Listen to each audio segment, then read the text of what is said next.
This is Football at 4. I love Philadelphia's team. I don't trust the coach. I think this is the only legit playoff contender where the coach is a question mark. There's a difference between being aggressive and being reckless. And right now, the decision-making is reckless because the team is so talented. The offense has become so explosive. But you got to manage these situations better because I don't trust them versus Dan Campbell and Sean McVay and Matt LaFleur when it comes to those NFC playoff races. That was Dan Orlovsky today, and this is Football at 4, powered by the Inside the Birds podcast. It's brought to you by Bet365. Whatever the sport, whatever the moment, it's never ordinary at Bet365. Well, the Eagles win, but a lot of the discussion as you look at our poll question at Mike Gill Show right now, what is the story from the Eagles win? Right now, 54% say Sirianni's decisions. Barkley leaping the defender, 26. Smith's touchdown catch is 12. And Dean's interception is 8. Geoff Mosher, they won the game. There's some great plays, but 54% of our listeners say it's Sirianni's decision. Is that just, in your opinion? Oh, man, this is a tough one. I don't know that I'm in, solidarity or total agreement with all of the criticism at Nick Sirianni's decisions today. I mean, first of all, we'd have to talk about which specific decisions, whether it was fourth down, whether it was tush-push, whether it was the late long field goal attempt. But of all those decisions, the only one that I truly had a beef with was the second fourth down attempt that they failed after the Jaguars had cut the lead to, I think, 22-16. At that point, I had an issue with that, but I did not have an issue with going for a 4th and 3 earlier in the game when you were clearly dominating the Jags and you were up by 10-0. So if you want to eschew 13-0 to try to get to 17-0 at that point, that's kind of 2017 Eagles, 2022 Eagles, and the way they were moving the ball. I personally didn't have an issue with it, but the late field goal attempt by Jake Elliott, I can see both sides of the story. Personally, in my mind, I said I think I would have punted there, but I understood, given Jake Elliott's history, why he went with the field goal there as well. All right, so let me ask you this. All right, so many people are blasting Sirianni. I mean, we're sitting at the Fanatic Sportsbook here at Ocean, and, people are casually walking by and say, he almost blew the game for them. And one guy said, the coach blew the game yesterday. I said, well, they actually won, sir. But you could say, but one of the things is the game was closer than it needed to be. So my question is, okay, is the criticism of Sirianni fair? Is this a organizational philosophy? Are they going straight analytics in most of these decisions?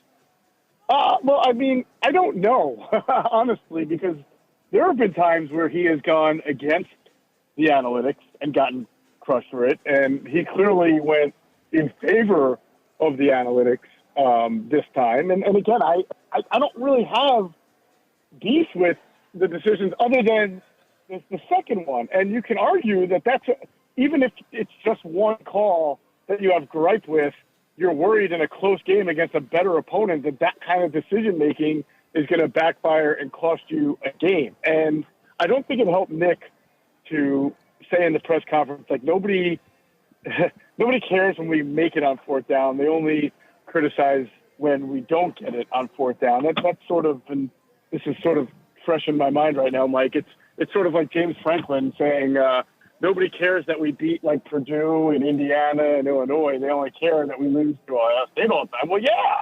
Right. I mean, that's the most important time and the most important games. Nobody cares that, you can beat teams that are not ranked in the top 25, but that you stink against teams that are ranked in the top 5 or 10. Right. So there's a difference. Yeah. I guess, these are tough. I mean, everybody, it's easy to be the guy that comes on the next day and just says, I'm going to follow the herd of cattle here and just blast Sirianni. If it's fair to blast him, I have no problem blasting him. But I wonder, it's 4th down and 3, okay? He goes for it. Does the analytics say, yeah, you should go for it there? I think it does, right? I mean, that's the world we live in. We might not like that world, but that's where we are with a 4th down and 3 where the ball is, I guess it's at the 28-yard line, somewhere around there. They're saying you're better off going for it than you are kicking a 40-yard field goal. Well, at the end of the day, though, when you're looking at your points, you're saying we left 9 points on the board. It's so hard sometimes to justify how the analytics, as the game goes on, you're going strictly off of them and not making gut decisions. Sure, and that's where I look at the second one and say, I don't care what the analytics say. The other team has momentum. You're without your best wide receiver, I believe. A.J. Brown was out of the game at that point, right? Yes. Yep. You are still on a backup left tackle, right? So the analytics encompass everything. They take every single fourth down situation and take a totality of it, all of it, right, in the NFL and give you a number of percentage. But that doesn't always apply to the situation that you're facing at that moment. You know, you have to, as a head coach of a team, understand the pulse of your team. And are they struggling at the moment? Are they moving the ball well? Have you already made a fourth down? Have you missed a fourth? Do you have all your full personnel? So I think that has to factor into thinking, and I just didn't think the second one was a good decision on his part. I thought the first one was. Because I think you and Adam were talking about this on the post game, and I think Adam was pretty critical, saying the strangeness of the 3 missed 2-point conversions is bad. I don't know what's going on. But analytically, almost every team in the league, correct me if I'm wrong, if the ball gets moved to the 1-yard line, even if they kick the extra point and that ball goes through the uprights, they're taking that point off the field, and they're saying, I'll go for 2. 100. I mean, I don't know if it's 100%, but it's very, very close to that if you get a penalty and you get the ball to 1, the coaches are going to – there's like maybe 2 or 3 guys who are still old school that just take the PAT kick.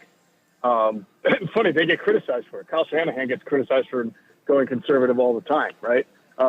So there are just a few, but most coaches, especially the younger, more progressive coaches, take that opportunity. And listen, if you're being really objective and being really fair, you know the Eagles' run game, you know the Eagles' offensive line, you know what you've done with the tush push, you know what you've done with Hurts, you know what the percentages are. You do that every single time. So I think Adam's point was really good. You need to maybe start to examine some of the execution of the play instead of the play call or the decision itself. And fourth downs. You know and I know, regardless of the execution, if you want to blame that the fans are not going to let the coach off the hook for making the decision whether or not the execution is good or not.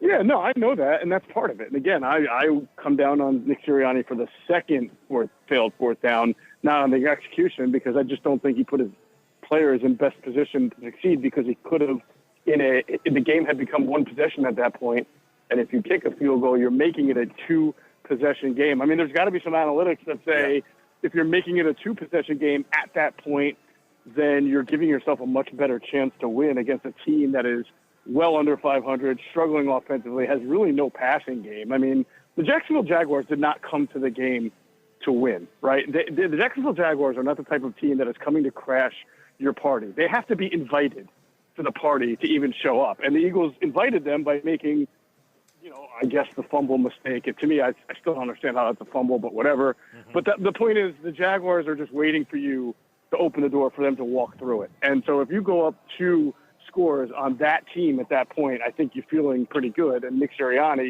I thought, just got over-aggressive in that moment, and that's criticizable and fair. Yeah, and I would imagine, and I'll ask you, and I think the fans listening right now who are saying, like, is he going to learn from these mistakes? I think the answer is no. In their mind, the organization, Nick and Howie and Jeffrey, they're not mistakes. They're just not executed properly. That this team, they did it in Atlanta, and I said, like, do you learn from that? Because the bite that we played entering your segment here, Football at 4, Dan Orlovsky said, of all the playoff teams, it's the only coach I can't trust. Is it the coach you can't trust, or is it the philosophy of the organization that you don't like? Well, I mean, it's got to be the coach, because I think the philosophy of the organization is to be aggressive when it makes sense. And, I just detailed why on that second one. I'm sure there's some analytics that would have told you. And by the way, the analytics sometimes are like 51-49. It's not like always a cut and dry decision for the analytics. But to also come down to Nick Sirianni, who says you only criticize me when it doesn't work, that is not true, because if you remember, Mike, there were 2 fourth downs that he went for it against the Cleveland Browns that worked because Jalen Hurts was able to escape a pass rush and get the first down with his legs. And both times he took some pretty vicious hits at the end. And I said, those are stupid times to go for fourth down because you had field goals. You're on the road. You are struggling. You remember at the time the Eagles are struggling offensively. You're playing the Browns, who are also struggling offensively, but they have a very good defense. And you're on the road, and you're without A.J. Brown. Take the freaking points there, right? So even though they got the first down, I thought that they were bad decisions, and he was criticized for those. So he's wrong in saying that everybody just thinks it's a bad call when it's not working. It's great when it does work. He's not right about that. Talking with Geoff Mosher, Football at 4 here on the Sports Bash, 97.3 ESPN. And, of course, those are the plays that, one of the things Orlovsky said, I think this is a little hyperbole, is if they lose that game, he's probably gone. I don't know that the Eagles would have been that. Like, would they have been that disappointed with the way that game was coached that they would have said, look, you are, in fact, holding us back? Do you think it would have been that knee-jerk reactionary? No. I think that's your clickbait or whatever you want to call it, kind of hyperbole, like you said, which that network is a little bit known for occasionally. No. I mean, Orlovsky's generally a pretty level-headed guy.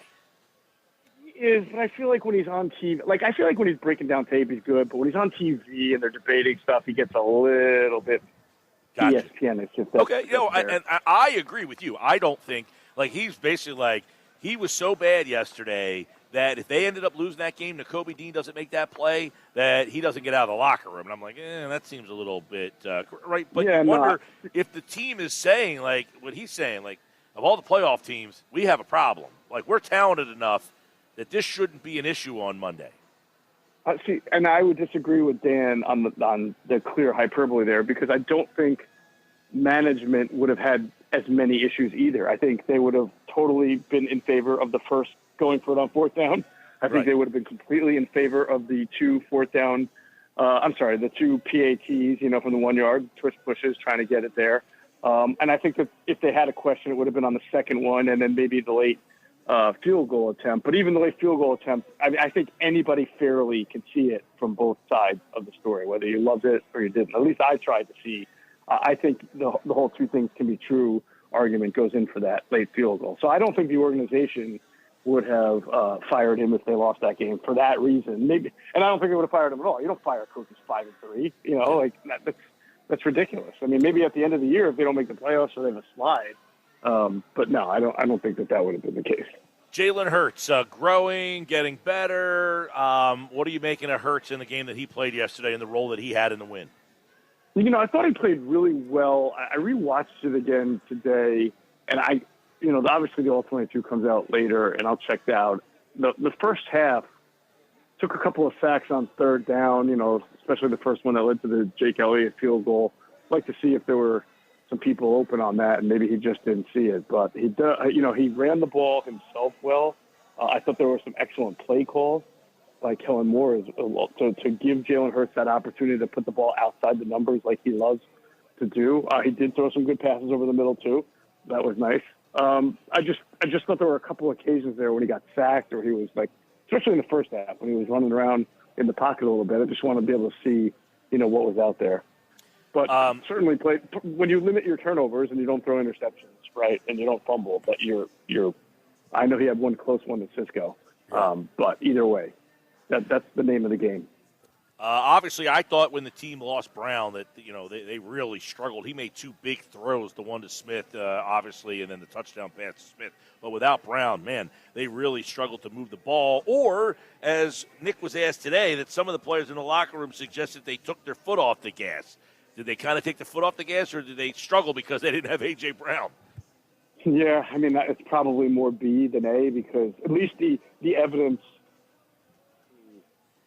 that the team is not the same when it doesn't have A.J. Brown. He just brings a physicality, he gets open when there's really, tight coverage. He's strong with his hands. I mean, the offense goes through Saquon right now, but when they need a big play on third down, especially, it's usually A.J. Brown. Obviously, Devontae Smith has had some really big catches too over the last few weeks, but when you don't have A.J. Brown, you are a different team. No doubt. defensively, they're up 22-0. There's some weird stuff that happened, but overall, they went after Isaiah Rodgers a lot. I mean, obviously the penalty by Maddox was brutal. The 4th and 12 conversion, but as another week with the defense, do we feel like this defense just keeps getting better? The pass rush, some big moments for Josh Sweat. Where do we see this defense now as they really got out of that little 4-game stretch that everybody said, this is a big 4 games. They went 4-0, and the defense has kind of grown through that 4 games. Yeah, I think the linebackers played really well. Obviously, they both caused turnovers, so that's great. Josh Sweat had 2 sacks. I thought what they were doing up front was pretty interesting because I think both of them came on stunts. So, when you're not getting great pressure, and I would say the Eagles did not generate tons of pass pressure in that game, but what you can do is try to scheme a few things up, whether it's, blitzing somebody from the second level or the sim pressures or just playing line games. And they were able to do fairly well there playing line games. I looked at both of those sacks again, and I thought maybe Lawrence also held on to the ball. There might have been something there that he didn't see. So I don't come out of this game thinking that the Eagles did a great job in the pass rush department, especially in the fourth quarter there. You mentioned the 4th and 12 that they were able to pick up. Now, Lawrence has done a better job. He only got sacked once by Green Bay, no times by New England. There have been a couple of games where he's only been sacked 0 or 1 times. Early in the year, he was sacked 11 times in the first 3 games. So they're clearly working on getting the ball out of his hands quicker and being more of a horizontal passing game, especially without his weapons. But I would have thought with all of their injuries on the offensive line going into this game that the Eagles would have been able to come out with more than just 2 sacks. I know Jalen Carter had a couple of nice pass rushes, but in general, as we go, deeper into the season and they start playing some better teams, better QBs, better offenses, feels like they're going to need more. I said this on the pod, Mike. I feel like they need somebody if they're going to really go deep in the playoffs and be a Super Bowl team. They need a defensive lineman or an edge rusher who constantly wins one-on-one battles. You can only scheme up so much once you start facing the Detroit Lions of the world or the Niners of the world, right? Who can score on anybody when they have all of their weapons. So you need that guy, and they don't have that guy right now. They have flashes, but they don't have that Hassan Reddick, obviously, type guy who is going to constantly win one-on-one matchups and cause havoc. And, the trade deadline is tomorrow. Trade deadline's tomorrow. There has been some mention. I think Albert Breer said that, Bryce Huff, keep an eye on him. I don't know. The Eagles, I don't know that the problem would be, I think the Eagles would trade him. I don't know that anybody else wants him. Well, and it's weird. They try to act like he didn't play that much in this game because of some. Nick Sirianni said something about warm-ups and a hand, and yet I saw him out there in the second quarter for a snap. I saw him out there in the fourth quarter for a couple. If you got an injury and you're limited, why are you only playing like certain snaps here and there? I get limiting somebody, but I mean, he shouldn't play. If he's only going to play a little bit, maybe he should be playing on the third line. I don't know. Yeah. I just didn't understand the usage of him. Well, I mean, obviously, other teams probably liked him. And would other teams say, you know what, he does not fit in what you're doing, but we'll take him? Is that a possibility in your mind at all? You'd have to take a look at the contract there and see if the Eagles could make it work unloading him and taking on all the guaranteed money in his contract. I mean, you'd have to get something pretty good in return, don't you think? If you're going to take on all that dead money. Right. Yeah. Well, listen. So who's trading the Eagles a really good pass rusher just to get Bryce Huff is what I guess what I'm asking. It just doesn't seem like it makes sense. Well, right, exactly. You might be able to unload him to try to get something in return, but as we talked about, the Eagles don't really have anything they can take back that's going to usurp somebody that's getting playing time right now. That's the problem. Right. So, I don't know. We'll see. Baron Browning got moved today. I thought he would be an interesting type of edge rusher. He obviously goes to Jonathan Gannon's defense. And we'll see what's out there. As Adam mentioned on the pod today, there's a bunch of guys like the Jadeveon Clowneys of the world, the guys who are not, going to be all pros every year, who can get you some pass rush. But they don't usually come cheap. And usually the real game changers, this is what we're talking about. The Eagles have guys who are like Clowney, who can play physical and get to the quarterback every once in a while. And sometimes you need to scheme them to the quarterback. They don't really have this guy who's just a menace one-on-one like a TJ Watt, or Fletcher Cox used to be. All right, Geoff Mosher and the Inside the Birds podcast, of course, Football at 4 here on the Sports Bash Live, 97.3 ESPN. Big game this week against the Cowboys. They can really put a knockout blow to Dallas, who's going to be without Dak Prescott. They should get Micah Parsons could be back for the game. We'll see what happens with CeeDee Lamb, but it is now Dallas week, and it starts another little 4-game. You got Dallas and Washington here, 2 division games back-to-back as the Eagles are 6-2, right about the halfway point of the football season. Geoff Mosher's back on Wednesday for Football at 4. All right, buddy. We'll talk to you then. All right, Mike. Take care, bud.